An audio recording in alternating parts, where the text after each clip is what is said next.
要来关心，医生讲，上新的研究发觉听歌，特别是拉稀的音乐，音频差不多是295.8赫兹，或者是1分钟拍片超过100的音乐，对减肥有帮助。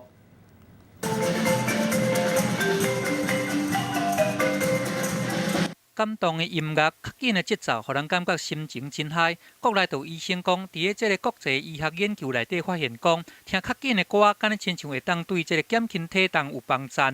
根据他们研究的结果，知道说，如果加上295.8赫兹，跟加上这个比较嘈杂一点的这种 hip hop 的音乐的时候，你比较不会一直吃，坐在那边一直吃、一直聊、一直吃、一直聊，这样的话就可以有效的减少吃进来的总量。医师解说讲，伫国外研究有讲到这个无共的音乐，甲这个音乐的关键音会当去影响到咱食物件的这个胃口。亲像较拉稀的音乐，伊的音调若是伫个